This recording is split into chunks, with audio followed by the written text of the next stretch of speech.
Dutch art describes the history of visual arts in the Netherlands, after the United Provinces separated from Flanders. Earlier painting in the area is covered in early Netherlandish painting and Dutch and Flemish Renaissance painting. Golden Age. Dutch Golden Age painting was among the most acclaimed in the world at the time. During the 17th century, there was an enormous output of painting, so much so that prices declined seriously during the period. From the 1620s, Dutch painting broke decisively from the Baroque style typified by Rubens in neighboring Flanders into a more realistic style of depiction, very much concerned with the real world. Types of paintings included historical paintings, portraiture, landscapes and cityscapes, still lifes and genre paintings. In the last four of these categories, Dutch painters established styles upon which art in Europe depended for the next 2 centuries.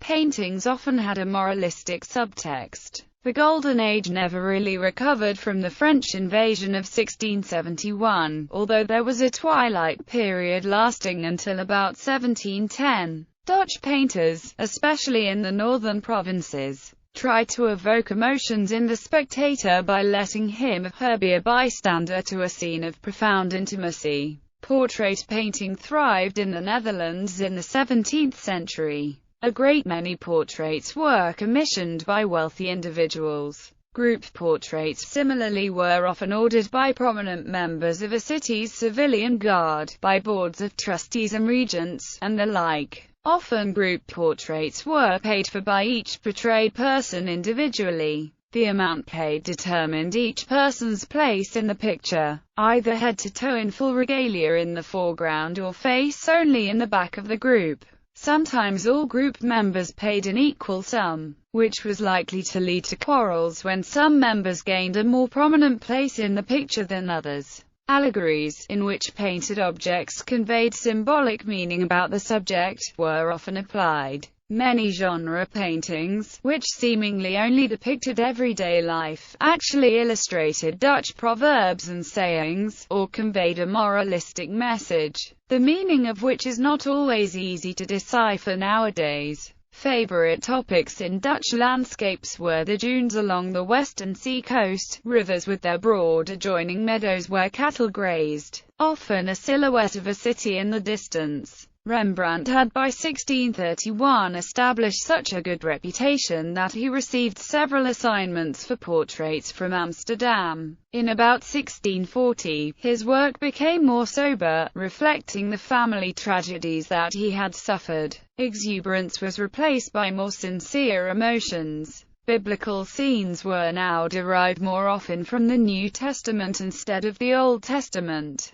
One of his most famous paintings is The Night Watch, which was completed in 1642, at the peak of Holland's Golden Age. The painting was commissioned to be hung in the banquet hall of the newly built Klaviniersdorellen in Amsterdam. Johannes Vermeer's works are admired for their transparent colors, careful composition, and brilliant use of light. Vermeer painted mostly domestic interior scenes, and even his two known landscapes are framed with a window. The interior scenes are usually genre pieces or portraits. One of his most well-known works is Girl with a Pearl Earring. Utrecht School refers to a group of painters active in the city of Utrecht in the Netherlands in the early part of the 17th century. It is part of what is called Baroque. They were all strongly influenced by the then recently deceased Caravaggio, who died in 1610. The Bamboo Chanty were a group of Dutch genre painters active in Rome from 1625 to 1700, during High and Late Baroque. Their works were typically small parlor paintings or etchings of everyday life, including peasants in picturesque scenes. 19th century. The Hague School were around at the start of the 19th century.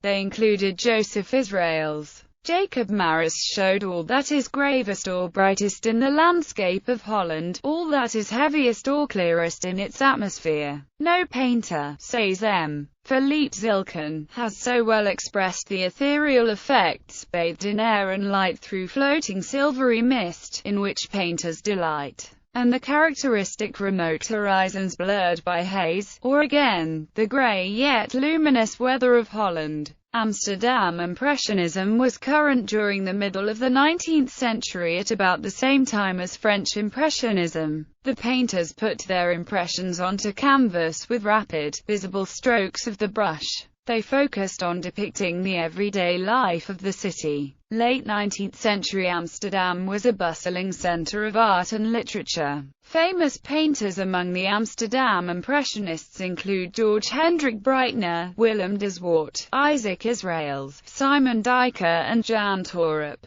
George Hendrick Brightener introduced a realism to the Netherlands that created shock waves similar to that of Courbet and Manet's in France. He was the painter of city views par excellence. Wooden foundation piles by the harbour, demolition work and construction sites in the old centre, horse trams on the dam, or canals in the rain. By the turn of the century, Brightener was a famous painter in the Netherlands, as demonstrated by a highly successful retrospective exhibition at Artie Amiciëri in Amsterdam. When the streets of Amsterdam are grey and rainy, people of Amsterdam whisper grimly, "Echt Brightener we." Vincent Van Gogh.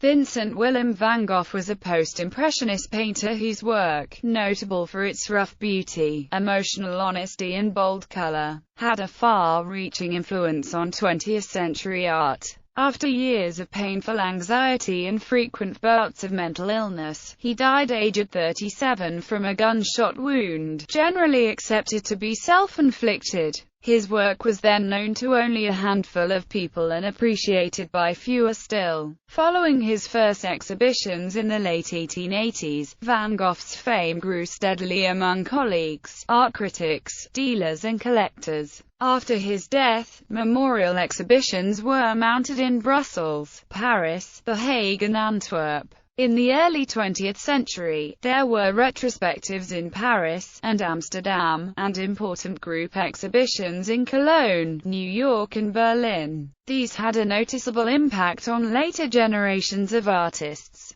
By the mid-20th century, Van Gogh was seen as one of the greatest and most recognizable painters in history. In 2007, a group of Dutch historians compiled the canon of Dutch history, to be taught in schools, and included Van Gogh as one of the 50 topics of the canon, alongside other national icons such as Rembrandt and de Stijl. Together with those of Pablo Picasso, Van Gogh's works are among the world's most expensive paintings ever sold, as estimated from auctions and private sales. Those sold for over $100 million include Portrait of Dr. Gachet, Portrait of Joseph Roulin and Irises. A wheat field with cypresses was sold in 1993 for $57 million, a spectacularly high price at the time, while his self-portrait with bandaged ear was sold privately in the late 1990s for an estimated $80 per $90 million.